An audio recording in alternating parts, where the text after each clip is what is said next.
Hey, YTPC. New Jersey Piper Ben here. Currently smoking some Sutliff Eastfarthing from 2018, courtesy of Steph and Skip. Thank you guys. In my Savinelli 111 Trevi, rusticated, rocking Lionel Richie.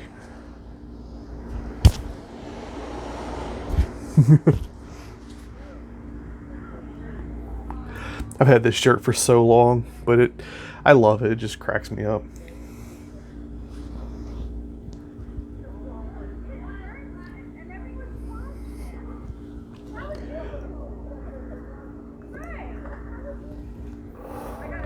Just trying to catch the last little bit of light of the day to make a quick video.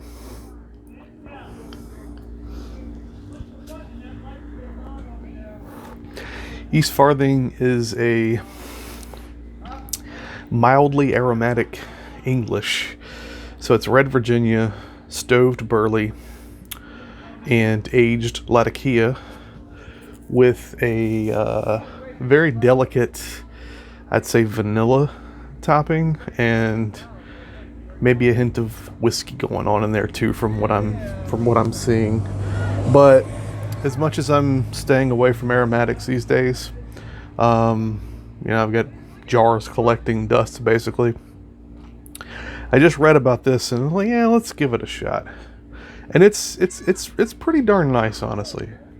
It's not a 1Q or something like that at all. It's got a lovely room note.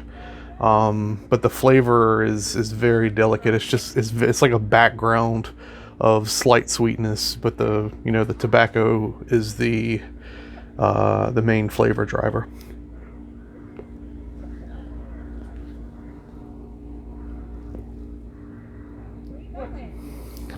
I think they call that a crossover.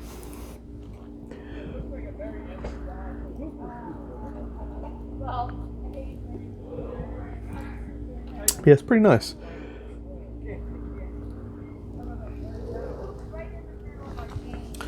Was watching YouTube earlier today, just kind of cycling through recommended stuff while I was doing laundry and whatnot, just chores. But I watched a video. It was like the top 25 medieval towns in Europe, and that stuff's fascinating to me. Yeah, I've said it before. Like if money wasn't an object, I would spend literally 90% of my time traveling, probably.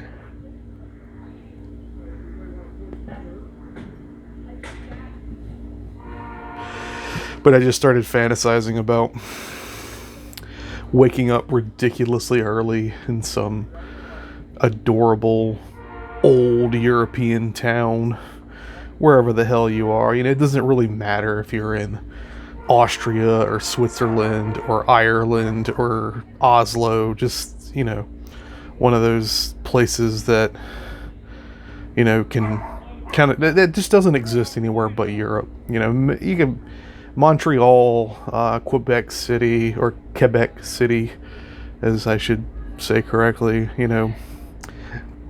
Say that's kind of the closest you can get to an authentic European feel in North America, at least. But yeah, just like basically waking up in a town it's like literally like walls were built in at like year zero, that old. Just you can't recreate that history that's been around that long.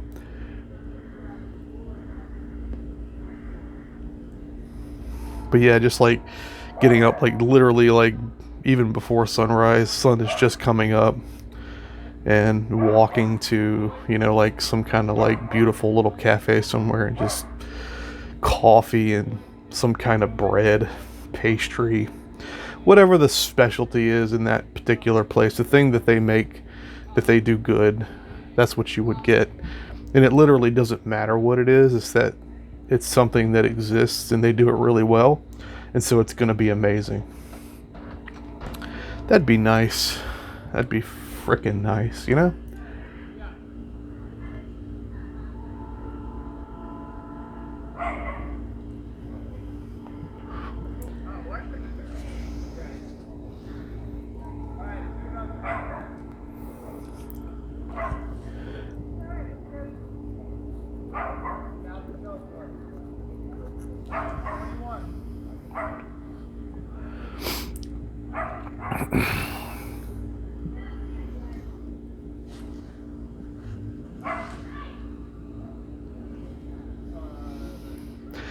Maybe your hotel has a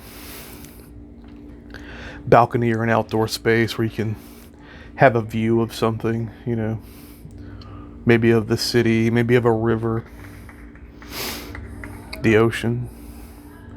I want to go to like Porto, Portugal. That'd be amazing. Like the city dates back to like the 1100s or something, and it's on the ocean. Amazing, just delicious fresh seafood. Yeah.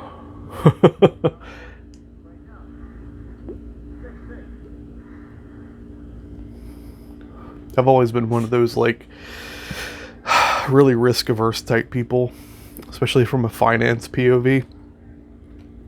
So I try to contribute as much as I can to my 401k. I've been putting money away in my savings, which I've been able to do more recently. Just been blessed in general with, you know, job stuff, and so being able to kind of stock away some money here and there.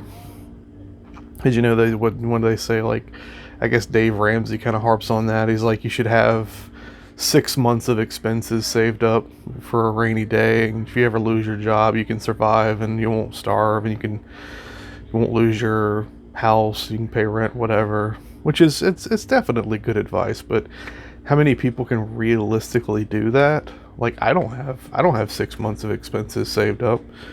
If I, you know, liquefied my 401k, yeah, but you don't ever want to do that if you can avoid it. So but yeah, so just thinking about that in general, like I've avoided you know, spending money on pursuits of pleasure, basically, you know. But as I smoke my, you know, nice Italian pipe, but you know. But traveling's not cheap, right? You know, to pull off a nice, decent vacation somewhere like Europe or the Caribbean or whatever, you know, for a couple of people, you're going to spend a few $1,000s. Flights, hotels, whatever. If you got kids, forget about it. It's even more for sure, obviously, because you got to entertain the kids. So that always costs money, unless they're young enough to just be entertained by a hotel pool. But still, you know, you want to do stuff too. So it's just me and my wife, so we automatically have a nice discount there, having no kids. But I've always avoided, you know, doing those sort of travel things that I've always wanted to do. But I think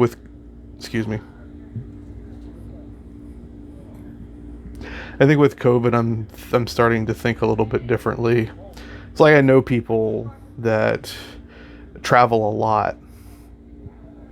You don't know their personal situation. You don't know if they've gotten an inheritance, or, you know, why they seem to have the money to travel. But I always think sometimes, like, because you know what they do for work, and you're like, how do they afford to keep doing all this stuff? And maybe they've got tons of credit card debt. I don't know.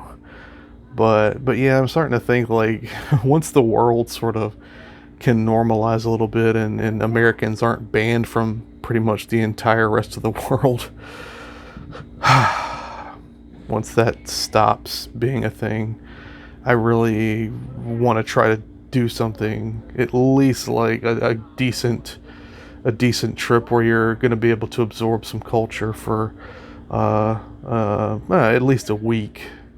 want to start trying to do that at least every other year. Every year I think is a bit aggressive because we still have to travel for family, and that obviously takes time and money. But just something for me, and just to reward myself for working hard and being an adult, so to speak. I think you have to do that stuff, and I know I'm obviously incredibly lucky to be able to even think like this.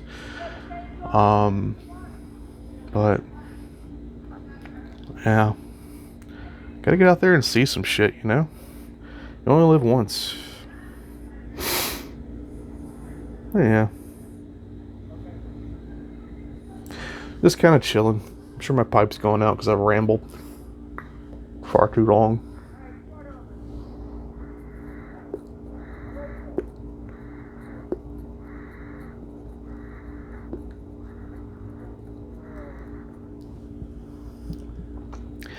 So what are you guys fantasizing about doing after COVID? You want to travel more? You just want to go hang out at the bar with your buddies? Go to a movie?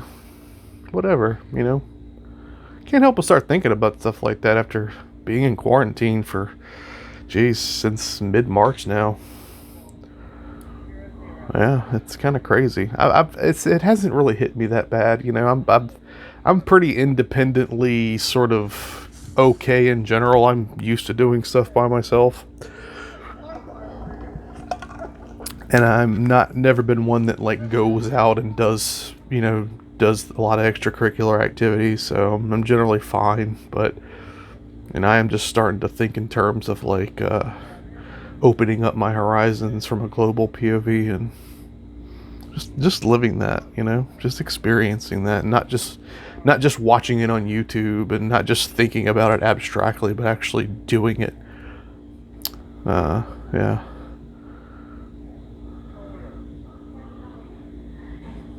All right. Yep. Look at that. Gosh. I was like, I've mentioned that in some old videos, but just thinking about when I started thinking about doing YTPC videos, I was actually worried about, filling time. Like, what am I going to talk about? How am I going to make videos that actually have some length to them? That's not the problem. The problem is making videos that are way too long and boring people out of their minds. But I hope I'm not doing that. But yeah, it's already over 12 minutes, almost 13 minutes now. I apologize. If you guys are, listening to me ramble, I definitely appreciate it. YTPC is freaking awesome. I love watching your guys' videos too. The Eastfarthing, Sutliff Eastfarthing, it's good stuff. It's actually really tasty. So if you're kind of on that, if you're kind of on that bridge between like, you mess with aromatics because it seems like everybody does starting out. Why that is, I don't know, but it is what it is. Because you're drawn to nice flavors and aromas, that's fine. But you've moved on, and you think, maybe I'll try something, maybe hint back into that field a little bit. The Eastfarthing's a good, definitely a good sort of compromise tobacco, I guess. Doesn't hit you over the head with the aroma and the flavor, but it's there, So it's a nice sort of again compromise tobacco between those two things. But yeah, check it out. All right, you guys be excellent to each other. Take care.